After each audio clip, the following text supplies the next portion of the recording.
Se le evalúa al paciente de una manera visual, un análisis teniendo en cuenta eh, la, la forma física que posee él actualmente.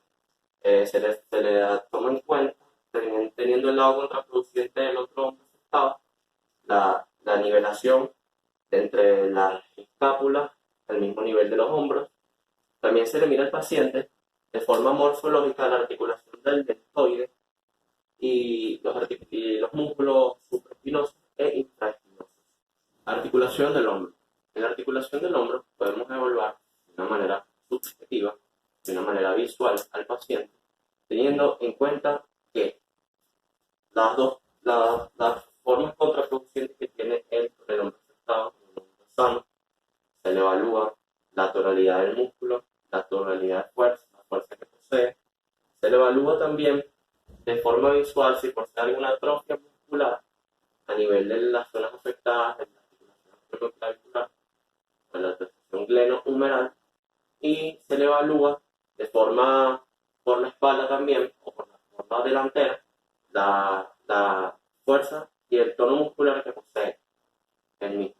Se le evalúa al paciente de forma directa el tipo y la cantidad de masa muscular que genera, ya que se puede ver afectado en los músculos espinosos y supraespinosos y en los deltoides, que forman la articulación de la cintura escapular, que pueden generar movimientos de distintos tipos y pueden generar distintas dolencias al paciente.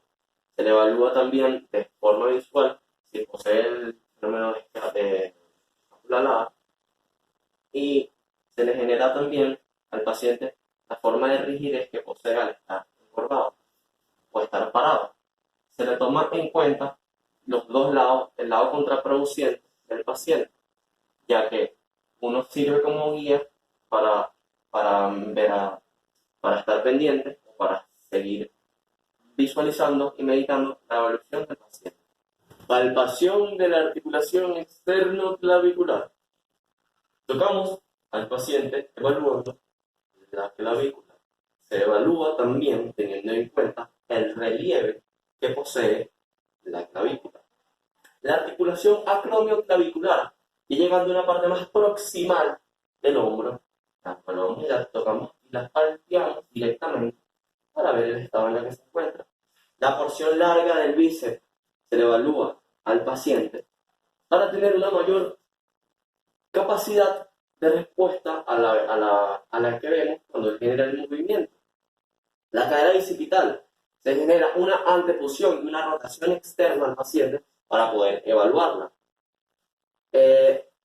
Y también se toma la inserción de los músculos supraespinosos e infraespinosos, en la cual tienen que generar retropunción y una rotación interna para evaluarla.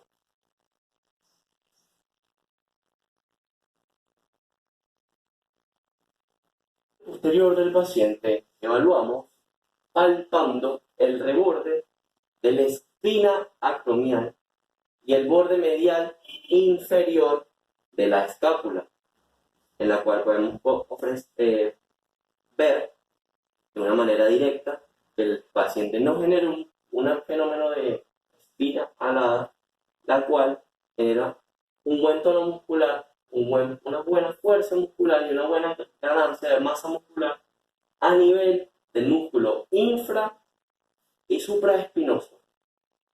Llegamos a la parte de evaluación del paciente, en la cual generamos y vemos la movilidad que genera la articulación del hombro. Para empezar, podemos empezar con un rango de 180 grados, lo que se llama la flexión, que genera toda la movilidad del rango que genera. Si podemos, lo repetimos 2 veces para tener una medida exacta del tipo de rango hasta donde llega el paciente. Simple y llanamente también podemos observar de una manera directa el estado de la articulación glenohumeral, la del hombro, la aducción en el paciente, siempre manteniendo el máximo rango muscular que genere.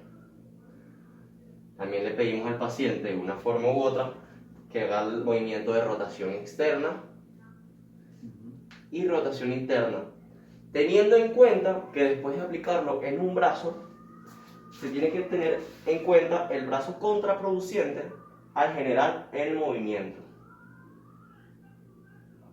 El paciente se le pide que se voltee un momento para poder observar.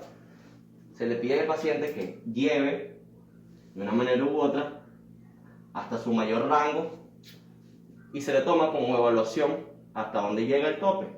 Se le pide al paciente que genere la misma acción con el otro brazo para medir el rango de alcance del paciente. Si el paciente genera dolencia al momento o a la disminución de hacer el movimiento, se puede tener una condición o se puede decir que el paciente podría generar o una artrosis o una capsulitis. Con esto empezamos las pruebas especiales para saber si el paciente está afectado en la zona del hombro. Está el test de Hoff, que si el paciente genera dolencia, está afectado la parte subacromial del hombro.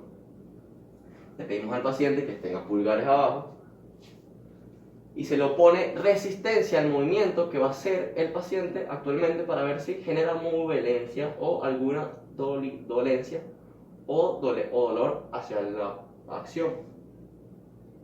Se le opone la resistencia y se genera que no hay ningún tipo de dolor. El test de Speed para el bíceps braquial, para la porción larga del bíceps, mejor dicho. Se le genera al paciente que estire el brazo, baje la mano y se le pone resistencia mientras exploramos al ver si genera algún tipo de dolencia cuando sube y se ve afectado la porción larga del bíceps.